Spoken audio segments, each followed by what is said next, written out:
Hi, my name is Zainab Gilani. I'm a research analyst at Cleantech Group. I'm here with Stower, and we'll be talking about water-related risk and issues related to climate adaptation. Stower. Hi, I'm Stower. I'm a senior associate at Cleantech Group. So what we think about when we're talking about mitigation technologies is everything either removing carbon or avoiding carbon. So on the avoiding carbon side, we're talking, and there's a lot that can be a lot that goes into it, yeah. Decarbonisation tech, etc. But as an example, sort of avoiding carbon would be things like renewable energy. When we talk about removal, it would be things like carbon capture, usage and storage, or reforestation, for example. Now, adaptation, I think what we're talking about when we're talking about adaptation are technologies to understand, to manage, and to provide resilience against the impacts of climate change. And that can be split into three. So it's really, you're talking about the risks of climate change and reducing those risks, and learning to live with those risks. And so then the risks can be split into three. So you have physical risks like extreme weather events, flooding, drought, etc. You have transitional risks, so the things to help manage the transition to a low carbon economy. So an example of a transitional risk would be stranded assets. So for example, a coal field suppository that is no longer financeable because everyone has shifted to renewable energy. Not happening soon enough, but fingers crossed. And then you have litigation risks, and they are risks of being sued. So there have been a couple of cases where people, communities have taken companies, oil and gas companies mostly, and governments to court because of the negative impacts of climate change. Now you have those three risk pools, but a lot of what we're talking about in adaptation and where a lot of the innovation is for dealing with these physical risks. So examples of those technologies in the understanding of those physical risks, you have climate risk analytics using sensors and software to understand weather patterns, etc., or the risk of flooding, for example. In terms of providing resilience, one thing I'm talking about a lot at the moment is parametric insurance products. So that is insurance products that pay out instantly based on a trigger that's been hit, so like a flood level based on a sensor that's been hit. And that means that the policyholder gets an instant payout and they can quickly be resilient against those physical impacts of climate change. And then in terms of resilient infrastructure, so things like sea level defenses and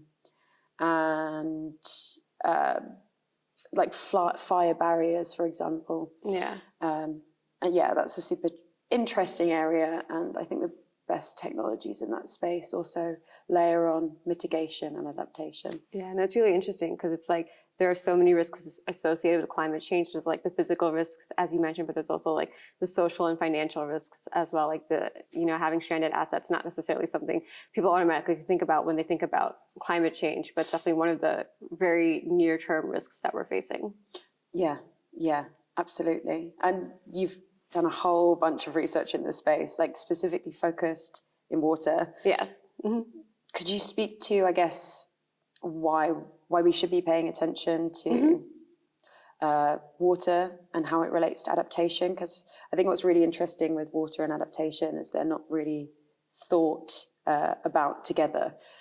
So yeah, please. Yeah, no, of course. And you mentioned a lot of it. So essentially, as people think about mitigation, they're thinking about reducing the amount of carbon and the amount of greenhouse gases that are going into the atmosphere. But as that happens, the first impacts that we're going to see are essentially water related. So if you talk to a lot of people in the field that are investing in water, they'll essentially say that climate change is water change, like drought, flooding, sea levels rising. And when sea levels rise, they essentially also impact the freshwater aquifers. So if you have like rivers that might normally be a source of fresh water, those might automatically become inundated with salt or with other materials that no longer make them available for people to drink or to use for different industries. So yeah, no, essentially one of the biggest impacts of climate change is water change. And then, yeah, we're just looking at like some different really exciting and new innovations that are addressing a lot of the issues that come with those physical impacts that we're seeing. Could you talk about some of those technologies? Yeah. So I think maybe the best way to break it down is essentially maybe to just like start with maybe drinking water at first. So there are some estimates, I think the UN estimates that around currently today, 2.4 billion people are affected by water scarcity, or they don't necessarily have access to stable sources of drinking water.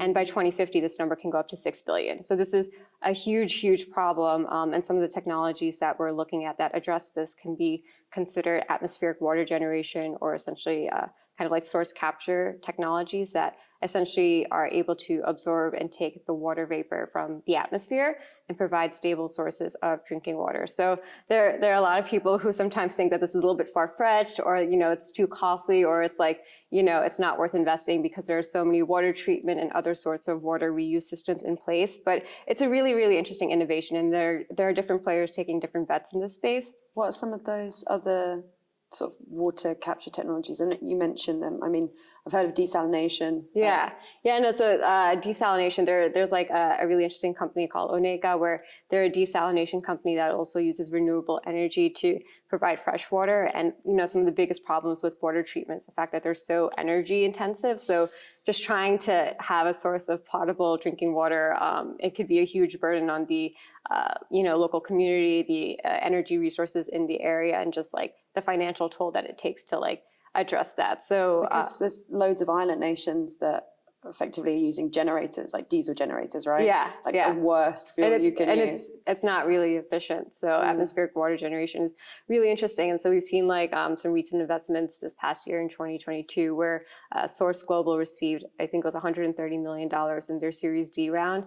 That was led by Microsoft, Breakthrough Energy Ventures, and the Drawdown Fund. And essentially, this is like a technology that uses hydro panels that are able to use energy from the sun to really capture water from the atmosphere and address this problem of like securing fresh drinking water and fresh water for communities, households, and even businesses. So it can be scaled up. So it's both solar and atmospheric water harvesting. Yeah. So it's a really interesting technology. And then there's another organization called Spout that received investments from Burnt Island Ventures, and they also have like a kind of countertop generator for drinking water. And it's really interesting talking about this because you don't really think about it.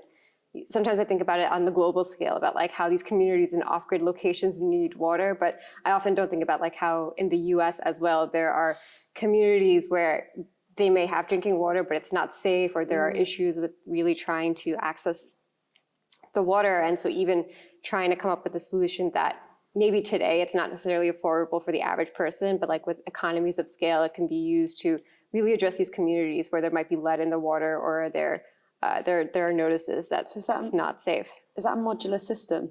Yeah, it's a modular system. So they're working on developing it for the households. So it's like essentially just go on your countertop and you'd have fresh water instead of having to pay maybe like $100 or hundreds of dollars a month on bottled water. And that's atmospheric water capture. Yeah, it's in the space of atmospheric water capture as well. That's really cool. So it's really interesting. Yeah, and that's like I think one line of innovation that we're seeing when it comes to adaptation. So it's like addressing the issues with drinking water.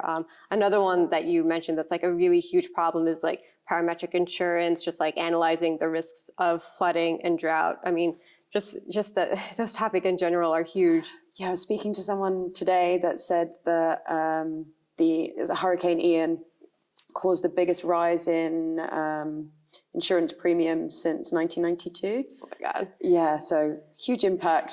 And think what happens in the insurance space there is you get a whole bunch of people that just can't be insured.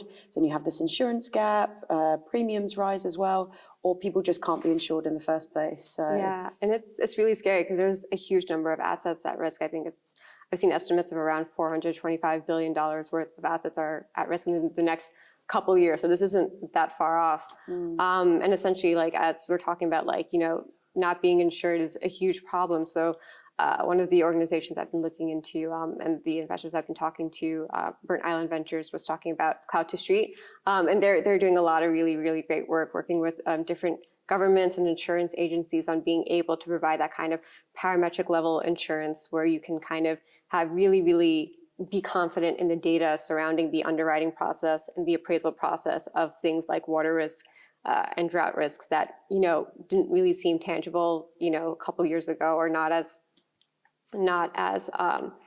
thoroughly, that just the data wasn't there, the data wasn't accurate. So the fact that, you have insurance agencies being confident in this data is really huge. And they're using a combination of like analytics, satellite imagery, geospatial data, and just like they have a really, really good foundational level and understanding of like hydrology. So the fact that they're able to take data from all these different sources and inputs and have a product and a service is really, really interesting for addressing those financial risks. It's also great business model innovation and product innovation as well at the same time for a lot of these new insurance providers.